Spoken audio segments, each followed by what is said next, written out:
Hello, and welcome to reCapping with Delora and Ashley. Please follow us on Instagram, Facebook, and Twitter at reCapping Podcast. Also, rate, review, and subscribe to our show on your favorite podcast platform. We're on all the things. We want to hear your thoughts on the movies and shows we review. Leave us a comment on Apple Podcasts or our YouTube channel, and we will read them during the show. Or reach out to us on social media. We love talking all things entertainment and pop culture with you. Thank you guys so much for listening. Thank you. Well, hello, Ashley. Hello, hello, hello. We are back with another recap. This is part 2 of Bridgerton season 3. Again, it's a historical drama. We are recapping 4 episodes, rated MA, available on Netflix. These episodes became available June 13th on streaming, and the summary is during the Regency era in England, 8 close-knit siblings of the powerful Bridgerton family attempts to find love. The cast is the same as before. Okay, so Ashley, what is your grade for either part 2, or you could just say for the season as a whole, since this portion closed out the story? Yeah, I mean, I think my grade pretty much stands from last week. Really, I think last week I said B minus. It's a solid B minus by the end of the whole season. I actually preferred the first half to the second half. Interesting. So yeah, my grade stands. What about yours? Well, my grade was officially B minus with the first half, and with the culmination of everything, I gave it a solid B. I can't honestly tell you if I preferred, the first half versus the second half. In some ways, I wondered if we had all the episodes all together, if it would make a difference. But since we've watched it multiple times, I don't think that was the case. And I'm going to go ahead and say, spoiler alert. Part of the reason why I wondered if, my ability to watch both part 1 and part 2 together would make a difference is the announcement of their engagement and the activities that follow.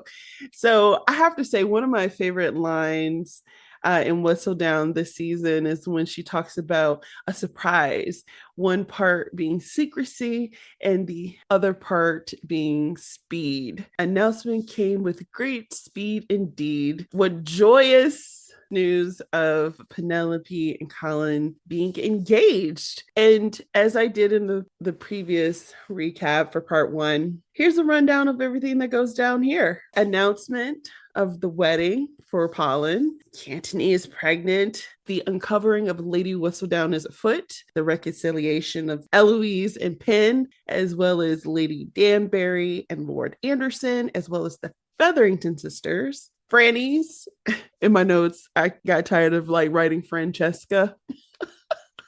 So Francesca turned into Franny and Benedict became Biddy. Francesca wedding to Lord Sterling, Benny's sexual awakening, the Mo Rich's first ball, Cressida demise, and Poland's wedding, fallout, and reconciliation. So we got a lot to cover for the second half of this particular season. So as I mentioned also in our last recap, with the announcement of their engagement, first to the Bridgertons in the middle of the night, Eloise is just being a hater, Ashley. The biggest hater. I don't think Penn had the opportunity to be happy for a good 10 minutes before Eloise is rolling up talking about TikTok, bitch. You know what I mean? Either I'm going to tell him or you. I also think it was interesting because she felt blindsided and used, because she was just like, oh my goodness, where is this coming from? Were you surprised that Eloise was surprised? And, is that a thing amongst siblings? I read a lot of romance books, and there's a big, brother's best friend, that being a bit taboo. I would love to hear your input, Ashley. I'm shaking my head. No, this is not a thing. Like I said last week during part 1, was so annoyed with Eloise this season and this self-righteousness that she seems to have about the fact that, Penelope is Lady Whistledown, and how can he love you if he doesn't really know you? Get out of here. It is Girl. not this deep. This is not some deep, dark character flaw that Penelope is hiding and shouldering. It's not something that is a stain to me on who she is as a person. So all of this was very annoying at the time. And then her whole thing about, were you just friends with me to get to my brother? What? You realize the Girl. era that we're in and the fact that women have to do the most to hopefully secure a husband, to secure a life. You should be happy that your brother is interested in your best friend. So then she will become your sister and have a better life than she may have with some old, decrepit man like Cressida was possibly about to have to go off with. Exactly. And he seems to genuinely love and care about her. So you should be happy for both of them. Exactly. I said this, I think, watching it, I've never been territorial about my brother. There are women that I haven't felt I wanted to date my brother because I don't think that they would be a good match for my brother, but not for the sense of how dare you go after my brother because that's my brother. No, Yeah. that's Yeah. not my child. You know what I'm saying? I don't have, and even if it was my child, you shouldn't look at it they are an extension of you in some type of way of ownership. You know what I'm saying? You should just be happy that two people are finding each other and finding love in that way. So I was not Team Eloise at all this season, and she continued to piss me off. And to your point, Ashley, it was just so self-centering. Like, what does this have to do with you? I don't understand. Like, you know what I mean? If you think about it, Eloise possibly is a bit self-centered. We Hmm. just have not, the focus hasn't been on her in True. this way. Yeah, that's true. I really loved how protective the Bridgerton men were over Penn. Like the jokes between Benedict and Antony on whether or not Antony was gonna ask Colin for a duel. He's like, oh, this seems sudden. I mean, she has been like a little sister to them. She's lived across the street from them. So I get it. I mean, she's been the best friend of your little sister. So yeah. Yeah, yeah. And Antony out here giving sound advice, talking about, always tell her how you feel. Like, have you told her? And I thought that was significant because the reception at Featherington House was much different, though. They first found out about the engagement through the latest issue of freaking Lady Whistledown. I'm curious to know, what do you think was Penelope's motivation in breaking the news to her own family in that way versus the way she was introduced to the Bridgertons? Well, because her family has historically not been great. She started Lady Whistledown, she said, because she felt so unseen in her own family. Her mom has never been her biggest cheerleader. Her sister is damn sure, as Girl. we talked about, is kind of was a Cinderella household a little bit. And so, I just don't think they had that bond. They didn't have that closeness. And I don't think she thought she was going to receive support. Yeah, when she finally had that conversation with Mama Featherington, her mama was essentially telling her that she was punching above her weight and that she entrapped Mr. Bridgerton. I was like, yo, like, do you know your daughter? Who needs That's something family? you would have done. Who needs Girl, family when this is your family right here? I mean, damn. I thought it was convenient that Colin was there and he was like, I proposed out of love, which was like, shout out to the love language. You know what I mean? Words of affirmation. Also, she's never known love. So it's difficult to speak on something you know nothing about. At least from our experience with that character. You are correct. You are correct. Because she said she went for security. And we know how their father was. He was, again, self-centered, gambled all the family fortune away. Whew, crazy, crazy. The love between Colin and Penelope was truly beautiful. I just loved the things that he said to her. He was like, you're the most cleverest, bravest woman I know. And you make me feel seen. Even before that, the carriage ride, when he just talks about dreaming of her and things along those lines. Do you think there was a great line, this great gesture in this season compared to "I burn for you" or my favorite, "You are the bane of my existence and the object of all my desires"?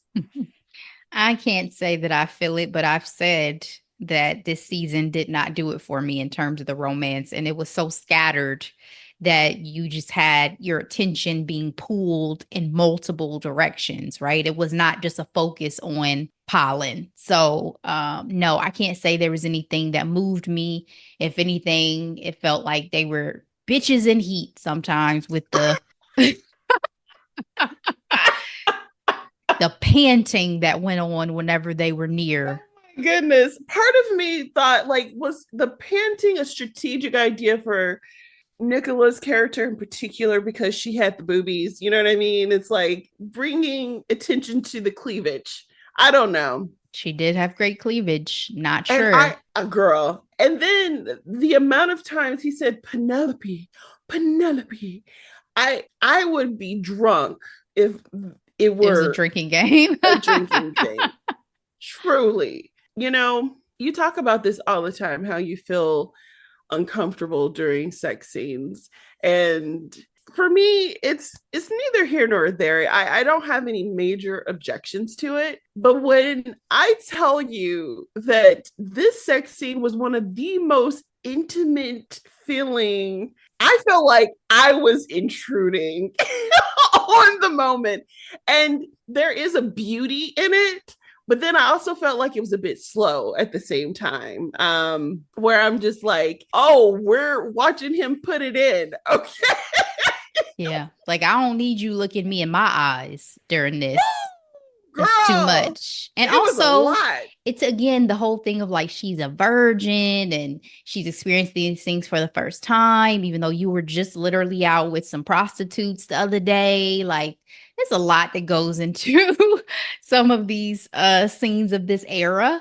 But my thought too was like, is this appropriate? Should you be sleeping with this man before y'all get married? Is that okay? Is that allowed? I can't Of course it's remember. not. Yeah, No, I was like, I can't remember because I don't think they're not anybody even else supposed slept to together kiss. before they got married, right? Did everybody else wait? Ooh, Cantony did not wait. They did not wait. I'm like, I can't remember now. I know Queen Charlotte and the King Yeah. waited. And so did Daphne and Simon. Yeah. So Okay. it's kind of 50-50. Okay, on that front. But I did appreciate again the plus size representation of it.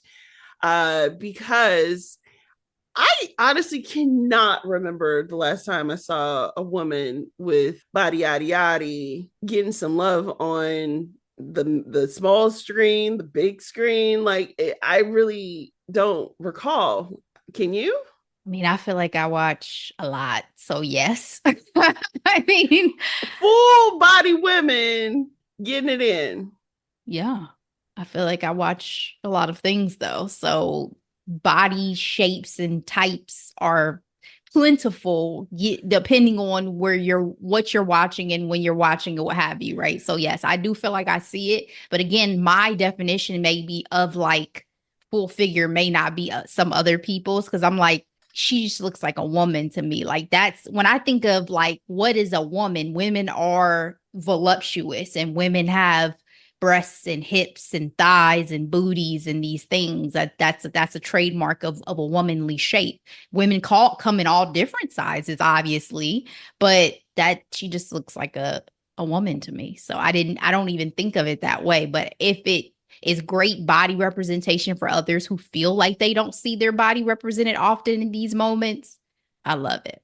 Yeah, I think the closest example I could come to is Survival of the Thickest, and even then she didn't show her boobies. You know Yeah, what I and it's mean? her show. She said, y'all It don't is get her all of this. show. Y'all ain't getting all the goodies.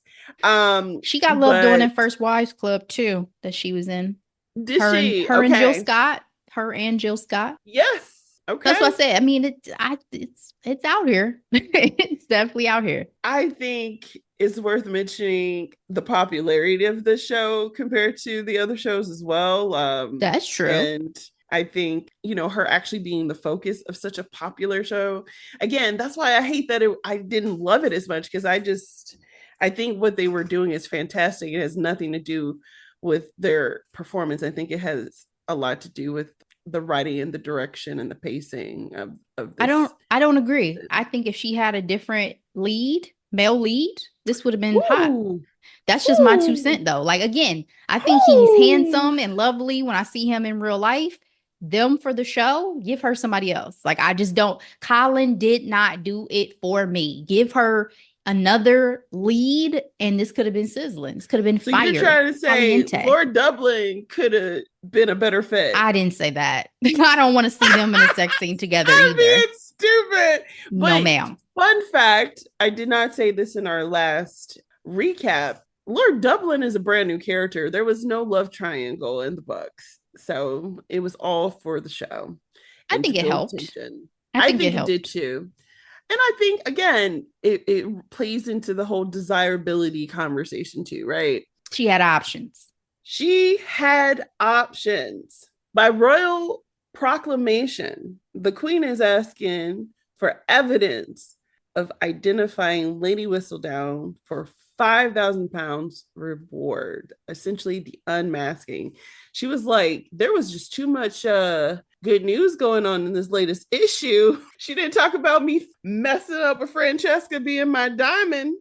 And of course, all the high that Penn was riding, came crashing down. Shortly after all the rendezvous and that Penn and Colin were doing, they have their engagement party, and Penn is stressed out. She got the Queen Proclamation and Eloise breathing down her back to let Colin know about her being Lady Whistledown. Sis, like, she was freaking the F out. But Cressida beat her to the task and revealed that she herself is Lady Whistledown. Cressida, I think this was an interesting angle. It made a lot of sense. I thought it was also interesting that Eloise still protected Penn in that interaction. I have to say, I was a bit shocked. Were you, or do you feel like the love is still there when it comes to Eloise and Penn? Is just more so getting over disappointment? Yeah, I would never imagine that she would like snake her like that. You know what I mean? Because she doesn't know what the consequences could be. She already doesn't trust Cressida with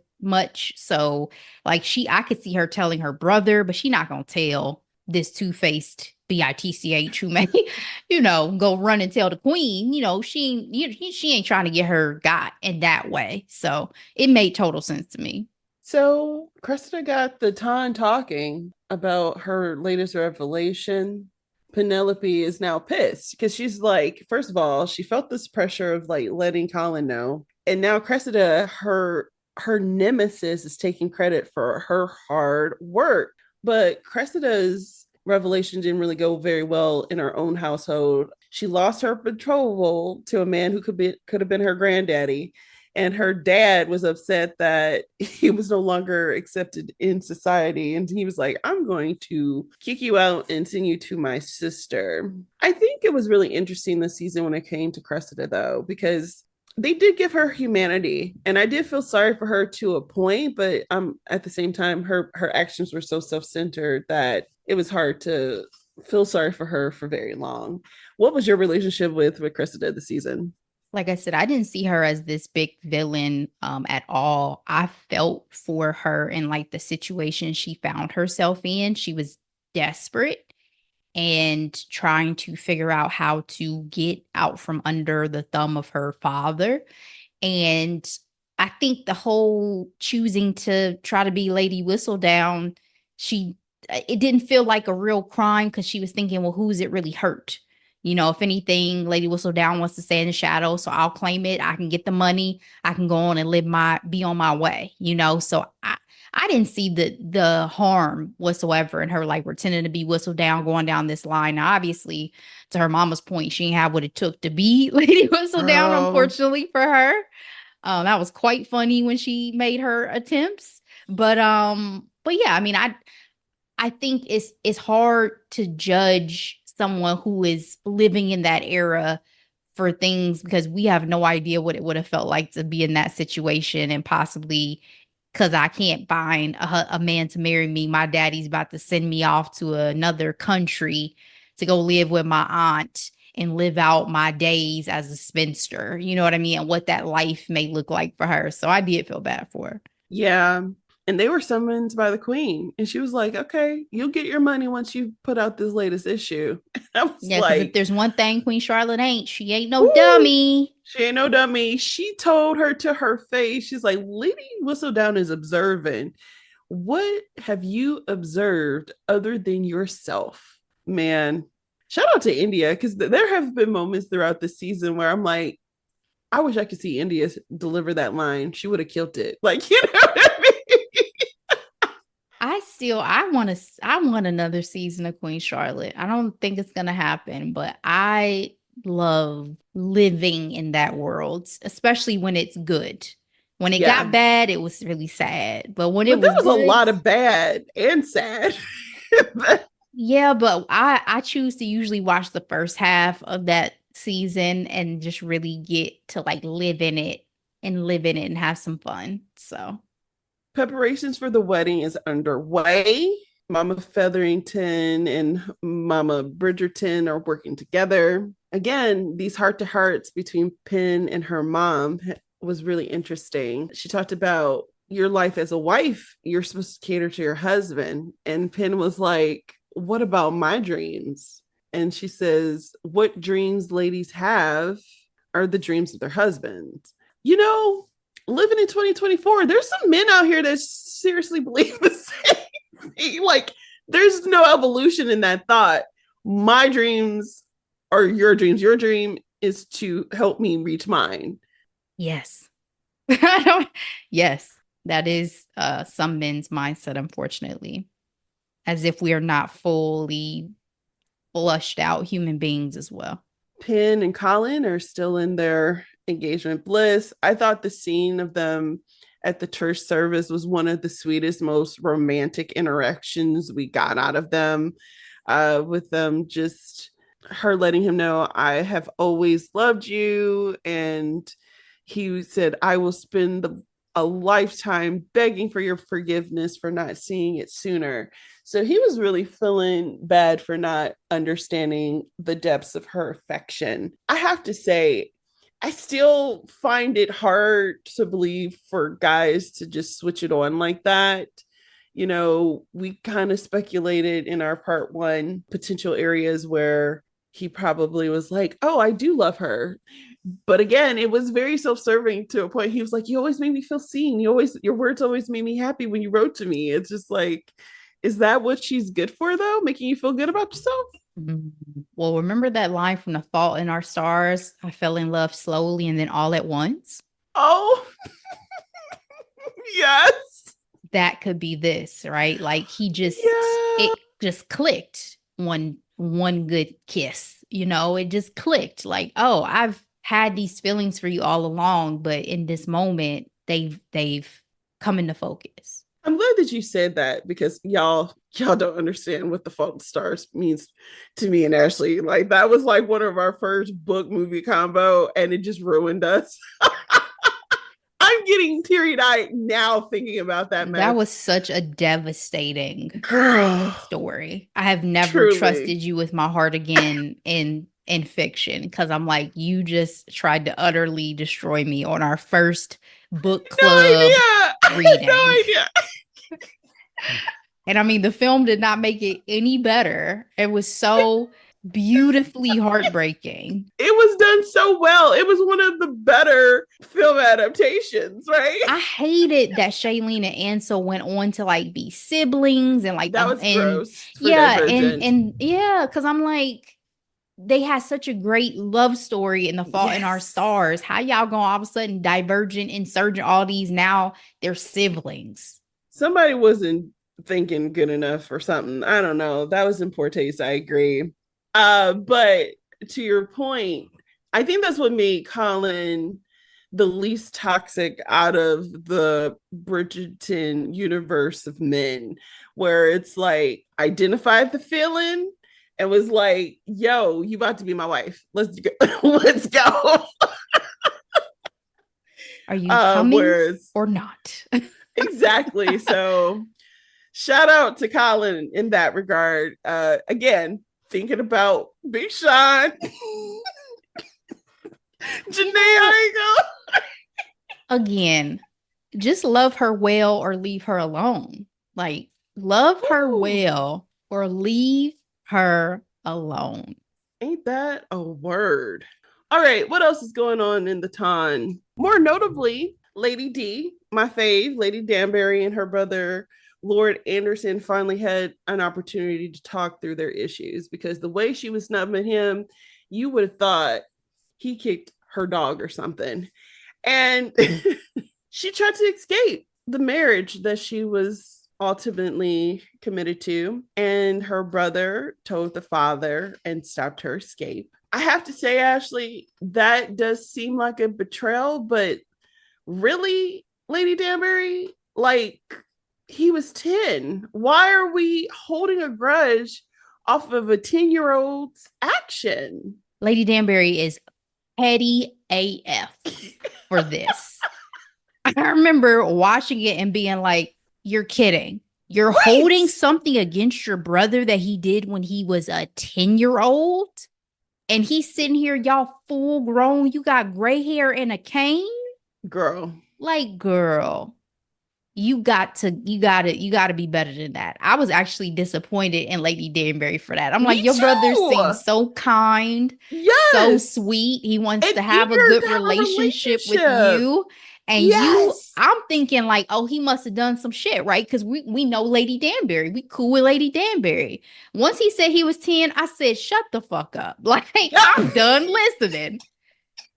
Like, Lady Danbury, you got the audacity to sit here with this little look, a little stank look on your face? Get out of here. Oh my gosh. Same, Ashley.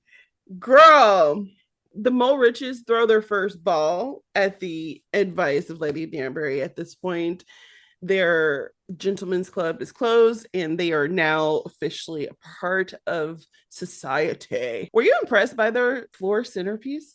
I mean, yes, because I love Black people. Like I said, I loved.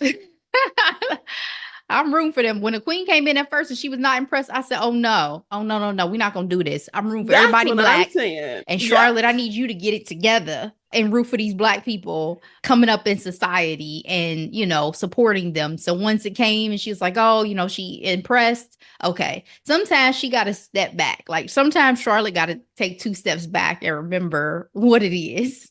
Always support the Black people in the town, ma'am. Exactly. But Cressida showed up in all red. I did like that song. They used Confident for that. What's wrong with being confident? With no plan. But her mama, as you mentioned before, was the one who ultimately had to handle the situation. Penelope was like, not on my watch. And so she goes, leaves the ball early, submits the latest issue of Lady Whistledown, and she is stopped by Colin. Yeah, he was pissed. He was so upset. What I thought was interesting was the conversation of him being essentially jealous of her success and her power in being Lady Whistledown. Were you able to pick that up in his anguish with this particular revelation? I don't know if I necessarily felt jealousy at the time when it was discovered. It was more so I kind of felt relieved because I'm like, oh, thank God. Like, let's move on. Yeah. But I just assumed at the time that it was, you know, just a sense of betrayal. Because again, the Bridgertons have their feelings against Lady Whistledown and the things that she's said over time. So I just thought he was like, oh, really? It's like that. I've been talking to the enemy and then I slept with the enemy. Little did I know, you know, that was the mood, the vibe that I was getting. Yeah, it felt more like, to your point, him being blindsided and was like, it was you all along. It was Agatha all along. I was thinking the same thing. Shout out to that recap. Y'all got to check that out. WandaVision. And where's Catherine Hahn's spinoff? Like, how long do I need to wait for this? It's been filmed. Been I think we're forever. just waiting on a date. Okay. Drop that shit, please. It has to be in October, around it. But girl, he was furious. He told her that he will never forgive her. He went off to talk to Eloise, asking, like, did you know? And she was like, yes. He also asked her, have you forgiven her? And she says she's trying to. And he doesn't think he could do it. And the only reason why he's moving on with his wedding is because he's a man of honor. Shout out to Anthony, because that was one of the things he kept saying last season. I am a man of honor. But now he's talking about she entrapped him. Do you feel like this is a justified line of thinking, or do you just think he was just in his feelings? Because I'm just like, we are jumping to all the conclusions, aren't we? He's definitely in his feelings. How did I entrap you? You came at me, baby. You wanted all of this. You hopped in my Truly. carriage. Pun intended. You hopped in my carriage. She's like, I only asked you for one kiss, sir. You messed up my engagement. Okay. Ashley, can we have a happy wedding in Bridgerton? I feel like every freaking wedding is depressing AF. Daphne and Simon, dramatic. We didn't even get one with Cantony, and they had the nerve to say, oh, we had a great wedding. I wanted to see it. Justice for Edwina. They said, y'all don't get to see this one. Justice for Edwina. Well, I did see some behind the scenes from season 2, and it was a decision not to show it because they had already done a wedding, like with Edwina. So, and then now they're the only reason why they got married is because, he put her in a precarious situation. Can we get a happy wedding, Ashley? Who's gonna give it? Who's gonna deliver it? I need to know these things. Like maybe Benedict next season with Sophie. Who knows? I mean, Francesca. That's not the wedding I'm talking about. That doesn't count. It was small. It was rushed. She looked some kind of way after getting that first kiss, though. Did you notice that? Yes, because she didn't feel the thing. Feel the thing. And she actually waited to be kissed on her wedding day, because that's the way that, society at the time had it, right? Keep the girls in the dark. You don't even kiss this man until you say, I do. You're not even supposed to be alone with him. You're supposed to have an escort with you for these reasons so that a lady is not taken advantage of, or there cannot be rumors spread about. Can I say, I don't think I've said it yet, the actress who plays Francesca is stunning. Truly. She's stunning. Truly. And they do such a great job with her outfits too, because I thought her wedding dress was gorgeous. Speaking of gorgeous, Penelope was gorgeous that wedding day. Her makeup, her hair, that dress, stunning. So funny you say that, because I thought they did a lot on the ruche. Cheeks. I thought it was it was heavy. But they also made her face paler. I don't know if you noticed that too. But I think for the most part, she looked beautiful. I think I just get so much of the Nicola outside of this role that I just think is so beautiful that it's like, once I see her in Bridgerton, I'm like, but have y'all seen her outside of this show though? Y'all know. To be fair, they've been playing in our faces with her for seasons now. Yes. She is gorgeous. Yes, I agree. So 2 things. So 1, the Queen ended up getting 2 issues of Lady Whistledown, and she essentially looked at Cressida and her mama like, why y'all playing in my face? Because Pip put them to shame. Like, the tone and everything was so off. And then 2, why did Mama Cressida go so hard on the Bridgertons? No wonder Cressida ended up the way she was with a mama like that. I don't think they had anything else to say. That's the problem, right? They didn't have any real gossip the way Penelope did, because they don't know nothing about what's going on in the town. So they just went for like the easy kill, which like the Bridgertons are like, because they're the focus of the show, obviously, but also you get the sense that they are like the celebrity family of the town in a sense. They have they're the mama is best friends with the best friend of the freaking queen. You know what I'm saying? Yeah, Like they true. are royalty adjacent. That's a great point with a long, respectable, family line and everything up the tongue. So that helps a lot as well.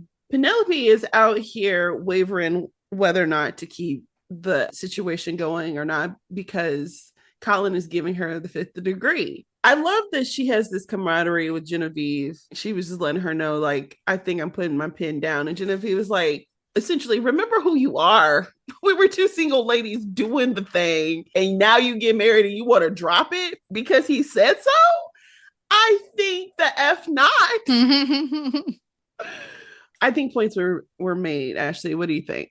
Yeah. I mean, for a minute when she had a conversation with Eloise and Eloise was just saying like, let it go. It's just gossip.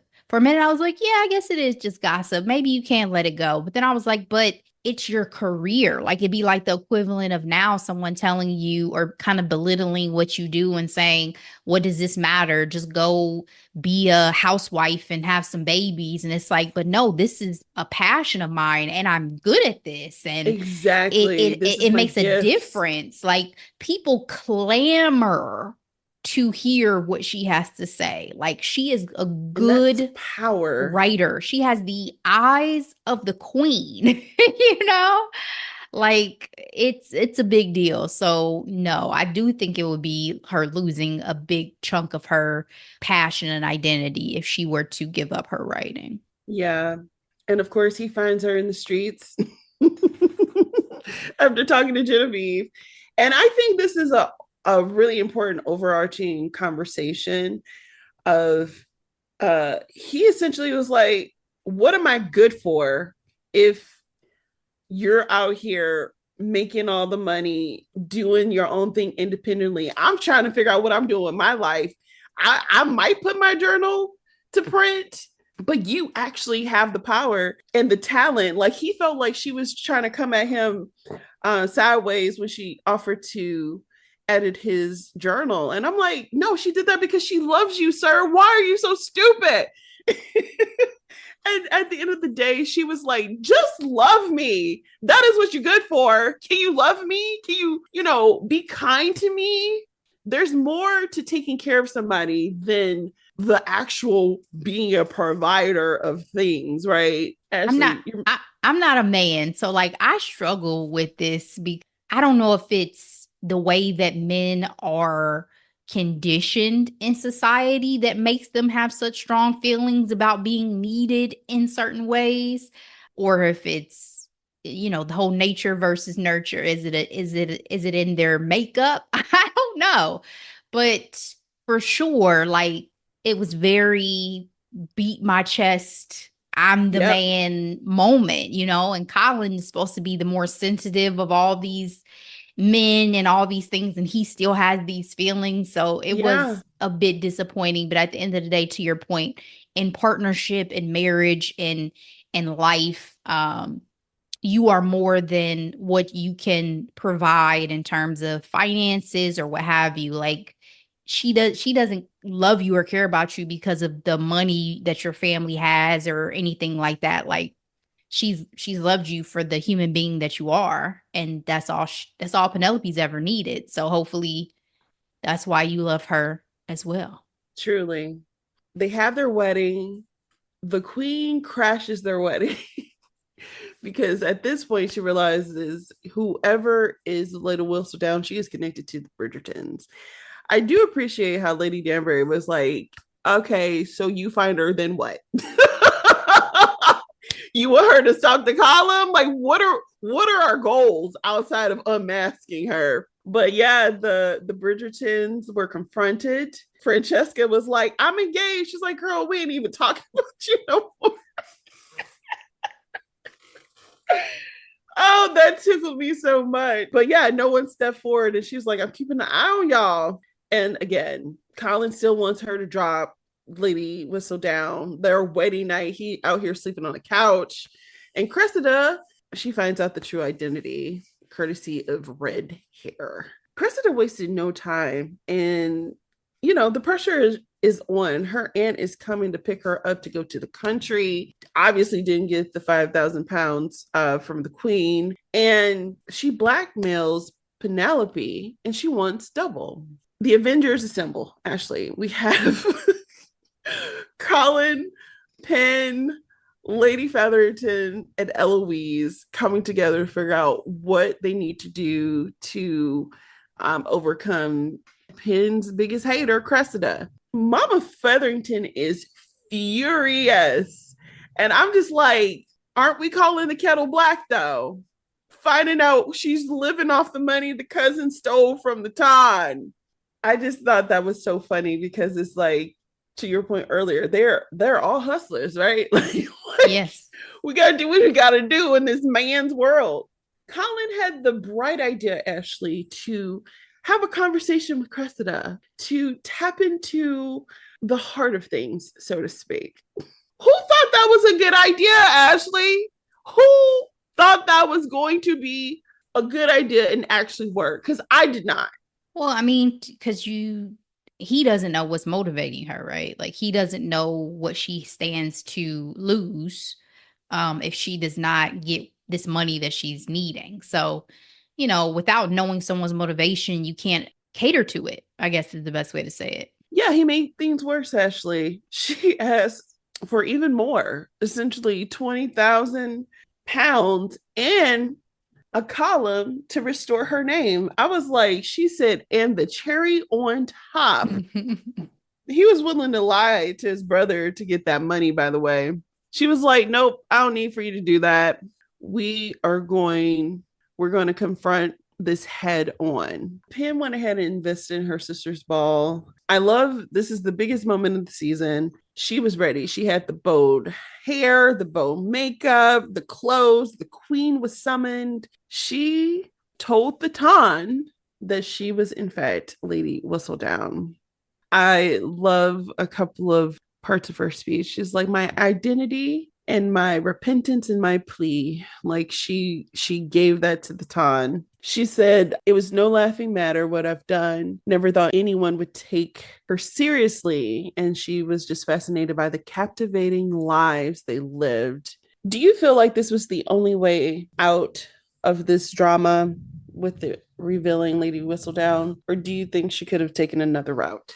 I don't think there was any other way. And to be honest, I was over it. Like, I was just ready for this to not be hanging over her head. Again, maybe it's because of the era we live in. I'm like, why is it just this big of a deal? The queen don't have enough to do. She's bored. So this is her excitement. Cressida was, I don't think, gonna let this go. She was a dog with a bone. So we might as well go ahead and reveal the truth. My only thought after this was, does it take away from the excitement of Lady Whistledown to reveal her identity? Like, part of the fun was not knowing who's talking shit about you. Truly, truly. But I will say I was a bit confused because I was like, well, if she reveals it to everyone, it really is on the queen's shoulder on how everyone else is going to receive it, right? The fact that the queen gave her grace to me showed a lot and obviously was helpful. I love that Lady Danbury knew. That tickled me greatly. Also, what is life without a little gossip? I thought that line was adorable. In the books, there's no Queen Charlotte. So Lady Danbury was the one who put in the search for Lady Whistledown. It was Colin that revealed who Lady Whistledown was to the Ton. He revealed that it was his wife Penelope, and he was really proud of her. I thought it was powerful that for the show, they decided to have her take the reins and be the one to stand her ground. I'm reminded of this line here. She's like, I don't need for you to save me, but stand by me. And I thought that was really important for this season. I really enjoyed her character arc in that regard. And more importantly, I love the bugs.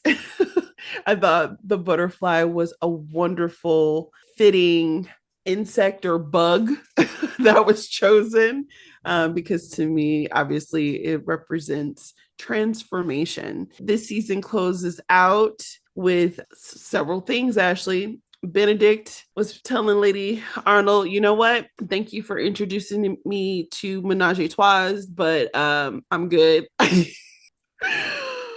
Cantony they decided to travel to India to introduce their child to the other side of their heritage. One, this is so unrealistic. If Antony is this overbearing father, I'm imagining a ship ride to India would take what, 6 months? And his wife was already pregnant. Like, to me, it feels unrealistic, but I guess they needed some way to justify their absence because Jonathan Bailey is busy. Okay, booked and busy. Shout out to Wicked. He's in the latest Jurassic Park movie. Oh, is Like, he? Wow. he is. What else is going on? The most controversial situation is so Francesca and her new husband are going back to Scotland to the actual castle. They're taking Eloise with them, which is new to the show. We are introduced to Mikola, who is Lord Sterling's cousin. And the reason why this is a huge controversy is because Mikola in the books is known as Michael. And this was one of the biggest departure from the series, introduction to the LGBTQIA community. I was disappointed. And I will say that because Michael was my favorite male lead outside of the Bridgerton boys, so to speak. Spoiler alert, Lord Sterling dies. She's left in Scotland in this big old castle with his cousin, who's always pined for her. And he tries to convince her to be with him. And she's finally open to being in love again because she wants kids. And he tries to dick her down to keep her with him, but she keeps running away, which makes me like Francesca least out of the Bridgerton kids. But it's going to be really interesting what they're going to do with the relationship now that we have two female leads. She genuinely did love her husband. He just passed away really young. That was also another upsetting part of this season with her disappointment with kissing Lord Sterling. In the surprise of the season, all Featherington girls had babies. Penelope won. She had the son. In the very end, she reintroduced herself as Penelope Bridgerton. Do you think that means that Julie Andrews is retired? I think she may still do some moderation throughout because I just feel like for the tone of the show and for her participation, it just would not be the same without her. And again, honestly, the Lady Whistledown thing is kind of played out at this point to me because the big reveal was gone. The mystery is gone. And what are we going to do now? Like, is she going to like basically be like a journalist and just, make some observations and write about them? I just feel like it's not as juicy. It's not as juicy without the secret. So I don't think Julie's gone. I just think she'll be around in a different capacity doing some moderating. What are you looking forward to for season 4? I'm not looking forward to season 4. I'm really just kind of at a point with Bridgerton where I think I said last time Queen Charlotte was the peak and everything else will just kind of be like, okay, I'll catch it. And I'm sure I'll have some thoughts on it, but I'm not excited for Benedict's season. But I'll watch it and we'll see what happens with the love interest with Sophie, and if we continue to have these multiple storylines going and see if Mama Bridgerton gets her swerve on with the brother and what happens with Francesca, and if they introduce somebody for Eloise, we'll keep it going. But like I said, if it ended with this, I would have been just fine. So what are you looking forward to? I'm looking forward to being introduced to Sophie. I'm also looking forward to them focusing on the buildup of that relationship. I feel like maybe it felt a little different or a disservice in this season just because they already knew each other. So you don't have that time of like them having the meet cute. And again, I was trying to say this in our last recap, but I want to articulate it this way. I wanted some flashbacks or some montage of the past, to help us remind us of their connection. Just because that friendship was there, but it just wasn't. I wasn't able to feel it that much watching it this season. I'm here for it. There are some speculations that they feel like Queen Charlotte might die, and I'm like, this is Bridgerton. We don't have time for that, because they were going through the timeline, and her death is like so many years in the future, and she had like this throwaway line in her boredom or something like, "Oh, I'm gonna do something in the grave" or something like that, and I'm like, I don't want that. Overall, I'm excited to see what they'll do for next season. I'll be in tune. I think Benedict is going to be a fun leading man. I'm curious on what his glow up is going to be, because every Bridgerton lead gets one, and he's already quite handsome. So that'll be a lot of fun. And then my final thoughts. Why was there only like 1.5 sex scenes in this whole season? I felt like that was quite low. I mean, with freaking Daphne and Simon, we got a whole montage. Like, They definitely got it in season 1 and in Queen Charlotte. They got it in. and in Queen Charlotte. So I just was like, oh, that's interesting. Just seem low. All right. That's all I got, Ashley. Time for hidden gems. All right, all right. I have 2 for this week. Both are adaptations from books. Speaking of adaptations from books like Bridgerton, the first is Apples Never Fall on Peacock. I had been seeing like advertisements for this, but I didn't realize it was based off of a Liane Moriarty book. Liane Moriarty has been one of my favorite authors over the last few years. I've read a lot of her things, including Big Little Lies and some of her adaptations who have made it onto the silver screen. Secret, right? She did one called The Husband's Secret. So that was one that we read in our book club. That's true. I remember My that. favorite book of hers is probably What Alice Forgot, which has been greenlit for, or has been optioned, but I don't think anyone's picked it up just yet to actually bring it to television.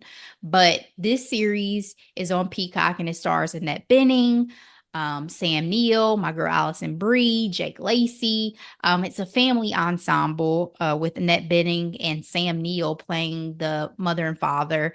They are just retiring. They were the owners of a tennis academy, and they have 4 children, and all their children have different levels of dysfunction, essentially. And Annette Bening goes missing. And so the series is really trying to figure out what happened to her. Is she alive? Is she dead? X, Y, and Z. It's set in West Palm Beach, Florida. And it was a ride. Like I was, guessing up until the very end as to what may have happened. And like I said, I really enjoy a lot of Liane Moriarty's work. And this one I think is worth a watch as well. So that is Apples Never Fall on Peacock. My second hidden gem is A Good Girl's Guide to Murder on Netflix. Again, kind of a whodunit type of it's very popular series based off of a book series. This is a trilogy, actually, and this is the first by Holly Jackson. And this stars Emma Myers, who you guys may remember from Wednesday, which we recapped. And she plays a young woman who is investigating essentially the disappearance of a former schoolmate who was accused of being murdered, or her partner, her boyfriend, was accused of being the one who murdered her, and he himself allegedly committed suicide after confessing. So she is delving back into this as a part of a school project, and whodunit shenanigans ensue. She ends up teaming up with his brother and trying to figure out what happened. And I thought it was a pretty good first season. It seems like there will likely be more because, again, this is a part of a trilogy. But for a first season, I enjoyed it. So that is A Good Girl's Guide to Murder on Netflix. What you got, Delora? I have one thing this week. It is a podcast. It is a political podcast. It's called the Ezra Klein Show. It is part of New York Times. Specifically, episode from August 2nd is Tom Walz, the Midwestern Dead Democrats Need.